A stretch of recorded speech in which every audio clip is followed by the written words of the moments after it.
to the cloud. All right. Good morning. Happy Friday, July 12th. Thank you so much for being on the call. I have an announcement and an awesome individual by the name of Stephen. Stephen is a bold map coach, awesome guy. He's currently teaching the LA Coastal Bold as we speak.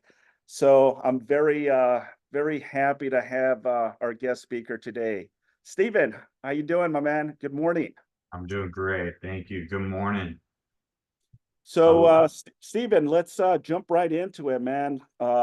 Just like a water hose on the fire, man. Tell us a little bit about yourself, your humbling experience, and how you became a maps coach. Okay, will do. I'm so happy that so many agents on this call were with me all day yesterday. And then they decided to get up early and come hang out with us this morning on Zoom. How about that? I love you guys. That's so cool. I appreciate y'all. Yeah, so if you're in my bold, you've heard a lot of this, so I apologize for that. And hopefully we'll get to some other stuff and have a great conversation. I'm an Arizona boy, born and raised, right? Which is rare out here because we got tons of transplants. They love to come from your neck of the woods, of course, which is fine because we love them over here. Yeah, I've been in the real estate industry since 2010. Okay, I started in property management and construction. It was funny because I was young and going to school, recently married, and the market was in the tank. And I feel like this is important to what we're going to talk about here today. So I'm going to go a little bit more than what I would like in a bold class. I trust that's okay. And so anyways, we're in the tough market, okay, like really tough. Like think about like Tucson, Arizona, post recession, real estate recession. I mean, houses were selling for like $40,000, right? It was crazy. And we're working, I'm just going to school attempting to make some money. I had no idea about Shift or Keller Williams or anything like that. I just always loved the idea of real estate. And so I was kind of born into a really low market, which was a huge blessing, you know, in hindsight later. Anyway, so we found some friends from college that their parents were from California and they had money. That was our perspective, at least, you know. And we started helping them buy properties. Okay. And then they bought a whole bunch of properties around the University of Arizona where I was going to school, and we rented them out. I mean, it was such a cool experience and such great lessons of wealth building. And obviously they did amazing with that. And through the years between 2010 and 2014, we moved probably 100 houses. Like we would help them acquire the property, we would help with the remodel. I was like a grunt. I went to Home Depot like 27,000 times. It was great. And like all of that. And then we started marketing it and we rented and showed all the properties as well. Okay. So that's how I was born into the real estate industry, which is crazy, right? And it gave me this foundation of work hard, build relationships with people, right? Which is everything I teach in Bold, which so many of you have heard me say so many times now. Okay, so anyways, I got into the weeds there because I wanted you to hear like my original story, which I don't always share. Okay, I got licensed in 2014. I'm gonna go back to that story. I just wanted to set the foundation there. Okay, so 2014 I got licensed. 2015 I joined Keller Williams, and 2018 I qualified to be a Bold coach. And the reason that's important is because in order for you to qualify to be a Bold coach, you must sell 75 transactions or more 2 years in a row. Okay, so we did that, and then I became a Bold coach, full-time Bold coach, really in 2019, and then of course in 2020, the whole world shifted because of the crazy pandemic, right? And I ended up, because I was doing Bold so much at that point, that I ended up taking on a job, and I became a team leader.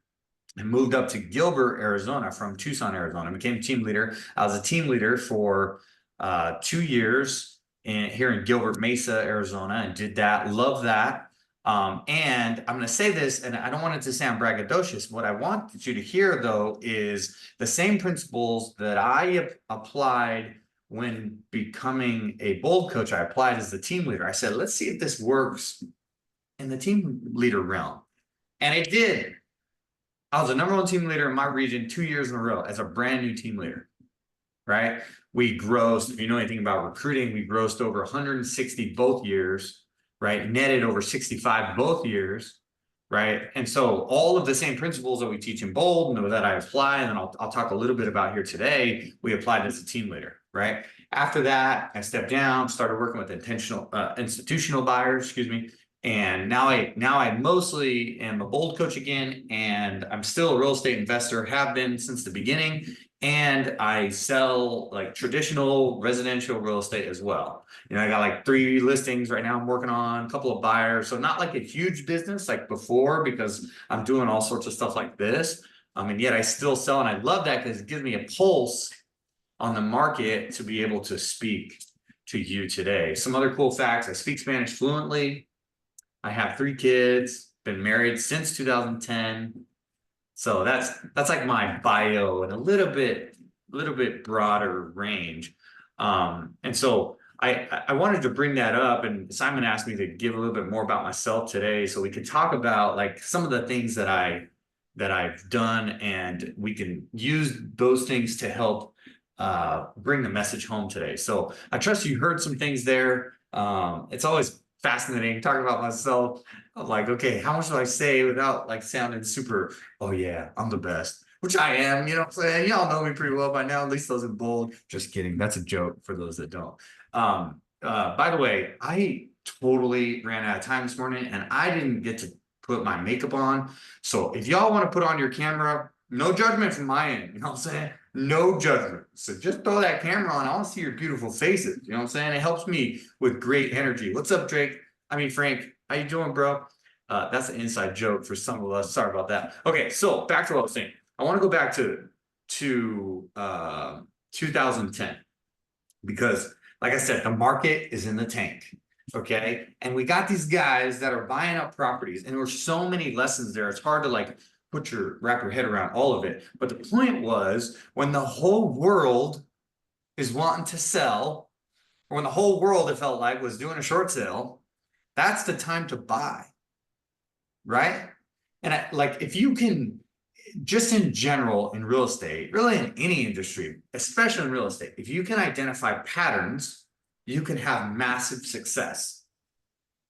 So there's a great series right now. Have y'all watched Ted Lasso? Who's watched Ted Lasso? Raise your hand or digital hand. Watch Ted Lasso.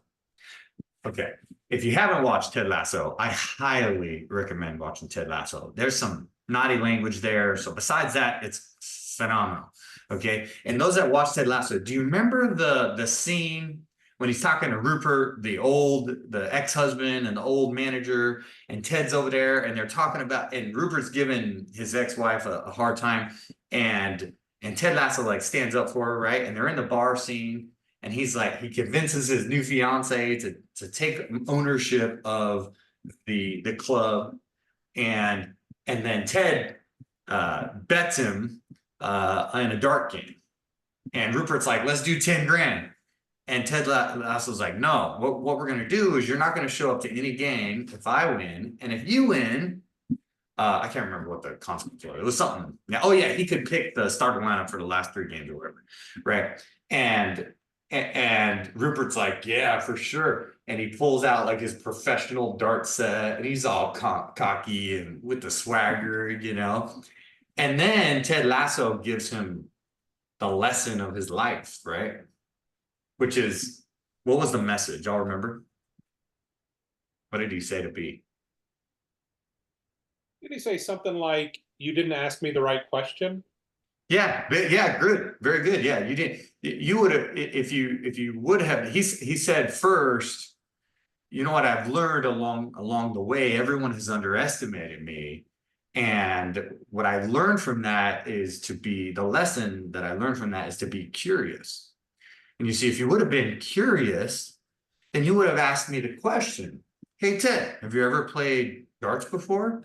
And I would have answered and said, yes, every Sunday from age 10 to age 16 with my dad in the local bar. Right. And so he was an awesome dart player, and he kind of hustled him a little bit and barely won the game. And it was like, they made it all emotional. But I love that scene because it's such a great lesson for all of us to And in bold, we say this too, to stay out of judgment and be curious. You know, it's tough. It's like our natural selves, we are judging machines, right? We are judging machines. And then because we know that about ourselves, our fear comes in, and we allow that knowledge of other people judging us to like stop us from being our true selves, right? Now, I'm getting really philosophical here, but the point is, like, what I want you to do, and if you take this away from today, I think I did well. I think it's valuable for you. Be curious. Be curious. Stay out of judgment and be curious. I think we have that as part of our belief system, don't we? Isn't it like stay in curiosity? Right. And so it was so fascinating to me, because even like little old me in Tucson, Arizona in 2010, 2011, I was like, why are these guys buying this dump of a house in this area? But I was like, okay, I'm gonna do it. I'm gonna help them. You know, it's a job, if you will, right? And now in hindsight, I'm like, they were geniuses, right? It was a rough area back then, little over a mile from the university.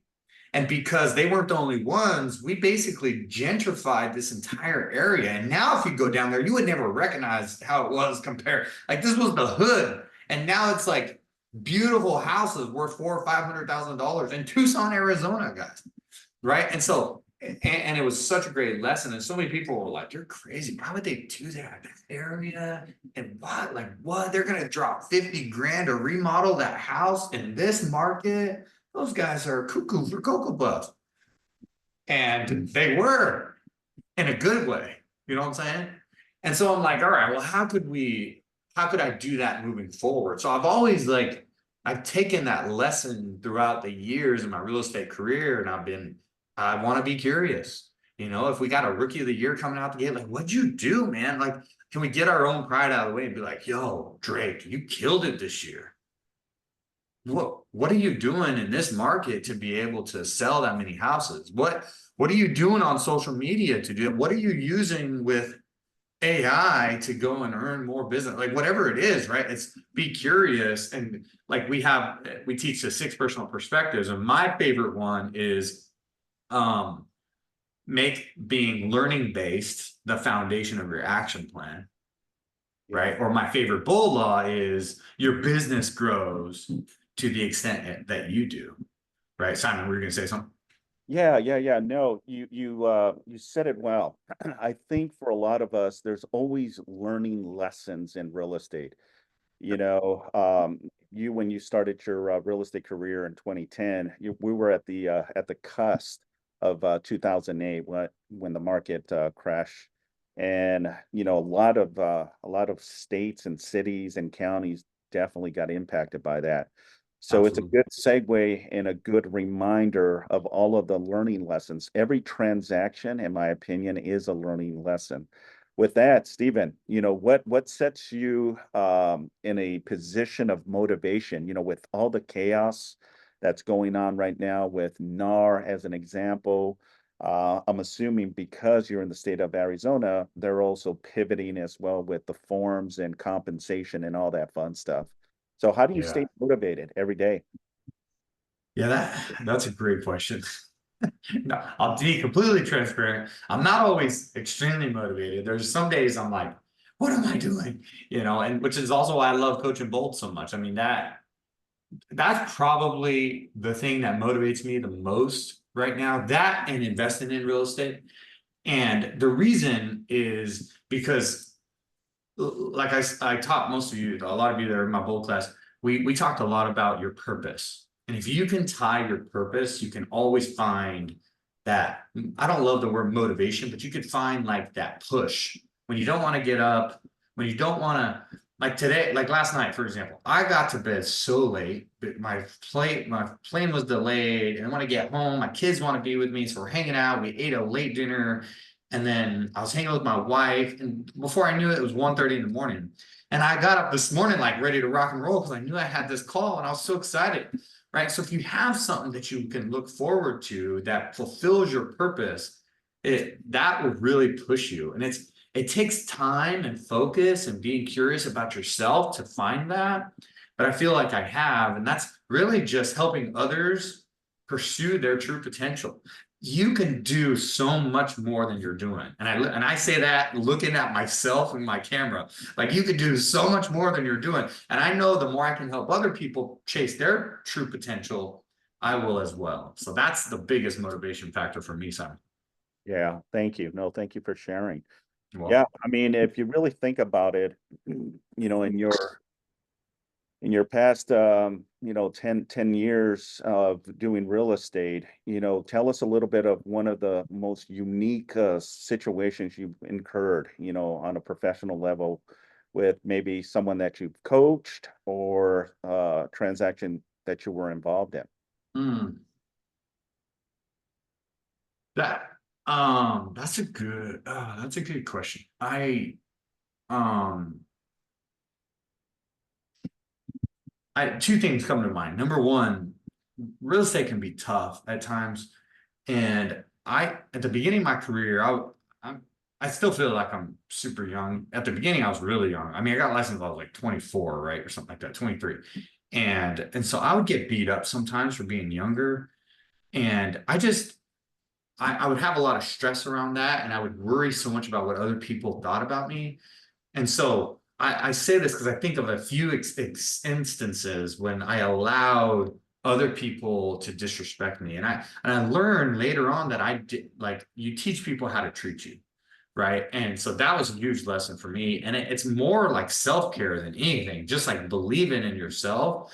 And once I grasped that, I mean, my entire view on things really was drastically improved. The second thing I would say is, and it's tough to like go into great detail with the time that we have, but that, like, have respect for yourself enough that you require people to respect you such in a way that you respect yourself.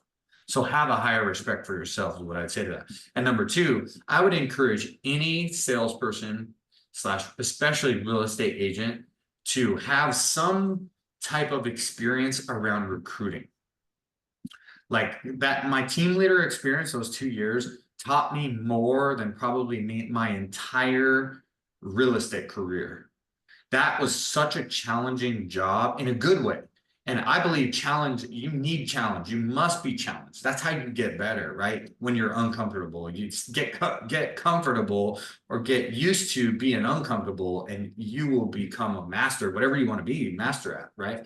And so, like, have an opportunity or require yourself, make it a goal, if you will. If you're with Keller Williams, make it a goal to have a downline and go, like, at least get in touch with the recruiting side, because you'll have a different perspective on real estate agents and the way we think, even than you do right now as an agent. It's crazy the perspective you have. Those are the two things I would answer that question, son.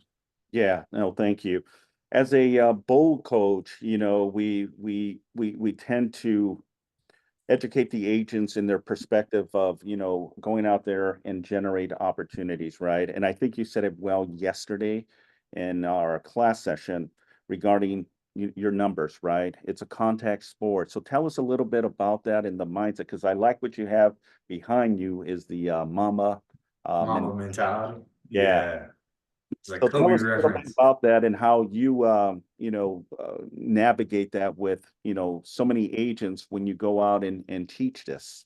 Yeah, I will go back to the foundation of bold. I love that question. And it's the foundation of my success and what I built my career and business on, which is the foundational bold law, right? Now, those in bold with me know what the foundational bold law is. Remember, right? 3 words: be, do, achieve. And everything comes back to that. And Gary talks about it in Shift.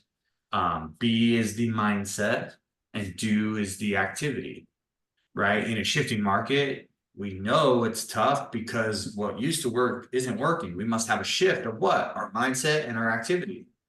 And so, like, everything in our success, the foundation of our success is be, which is your mindset, the way you think, and then do, the activities. Like, what activities are you doing? How often are you doing them?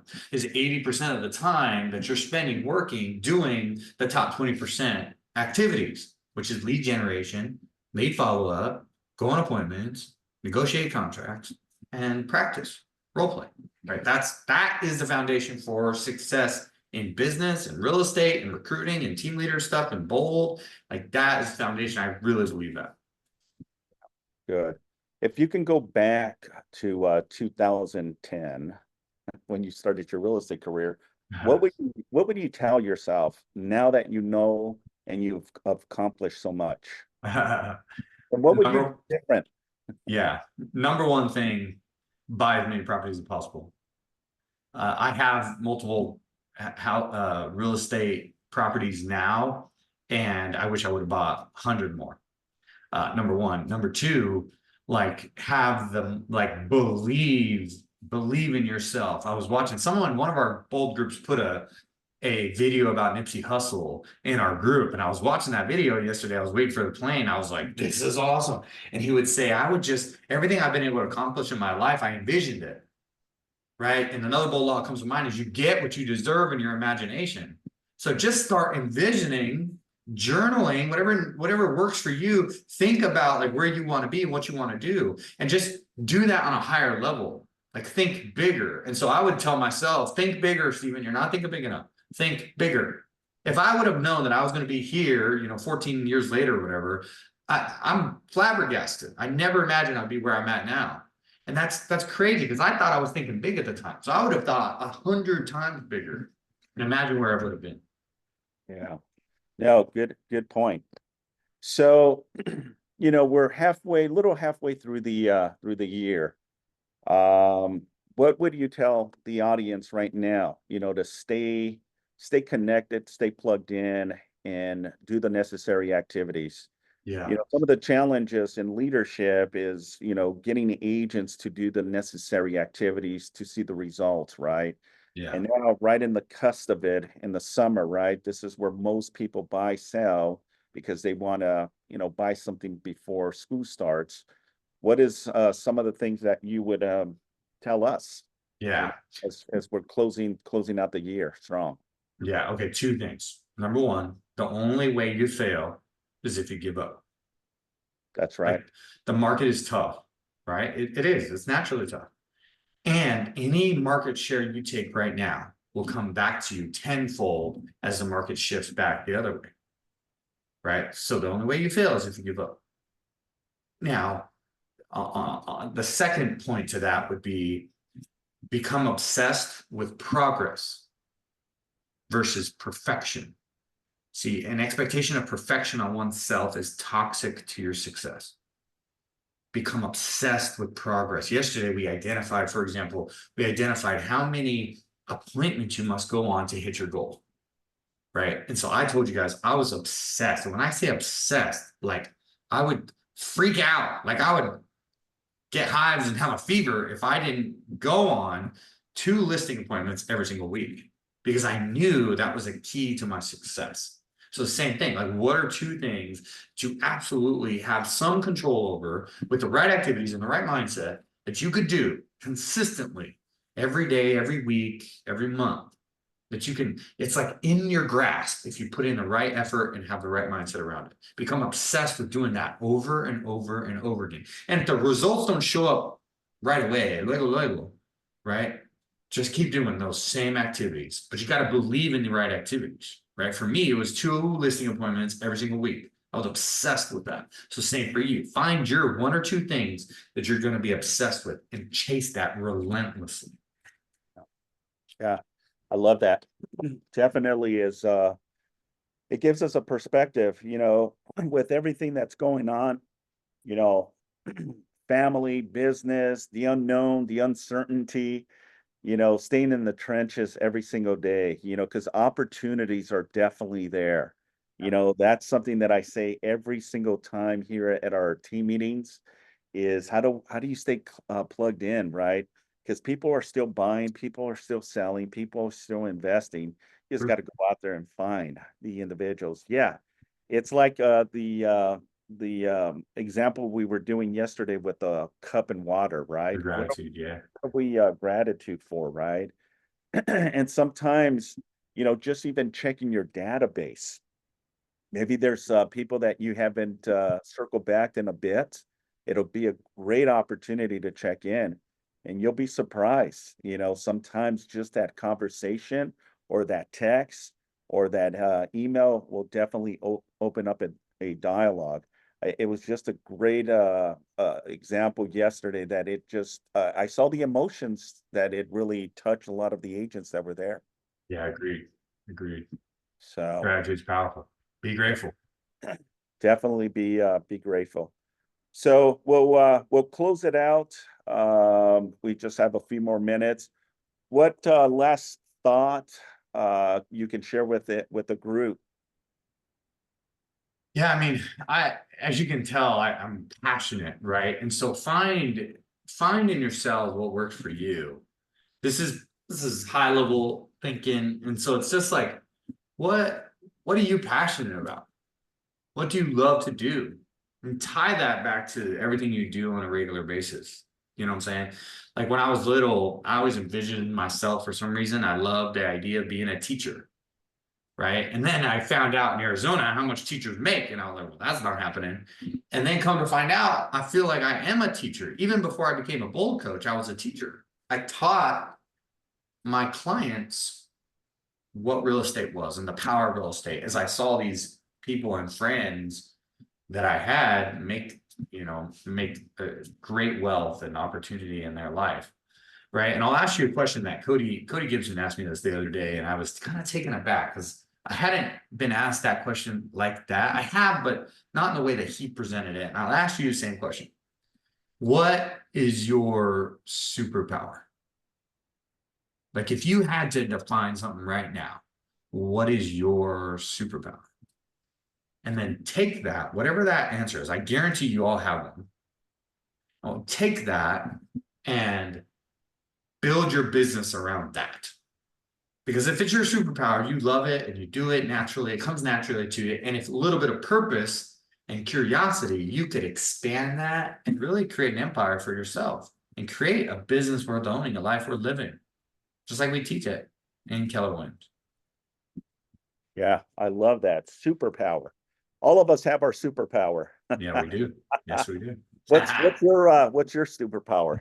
That's a great question. The way I answered Cody's question when he asked that, I feel like I am really good. Kind of what we talked about in the car ride to the airport yesterday was I'm really good at, connecting with people, building relationships. I feel like I could be authentic and just be myself and not necessarily care if there are people that don't love me, and just like basically help people feel like I could be their friend. And I really do. I care about people and I listen to them. So it's like building relationships, building rapport. And so like literally my business has been built around that. And I never really put that into perspective until Cody had that question, just like recently as well. Now that I know that, I'm like, everything I do has got to be around that because that is my superpower. I don't know if you would agree. That's my perspective. You said it on the car ride the other day or yesterday, and I was like, I think you're right, my friend. So yeah, thank you. Yeah, because I had the privilege to take you to the airport yesterday, and every time we have these intimate conversation, man, I really get to know you even at a very high level. So Thank you. Stephen, thank you very much, my man. It is 8:30. I appreciate your time. I know you're a super, super busy guy, but thank you. I'm looking forward to seeing you next week at our next bowl session. Yeah, my pleasure. Thank you for being on today. It's an honor to share some time with you and some wisdom. I trust you all got something out of this. If you ever see me on the board as your next bold coach, I'd love to have all of you there. Those that aren't already signed up for bold. Thank you. Be bold. Go do your homework. Those are in my bold class too. Okay.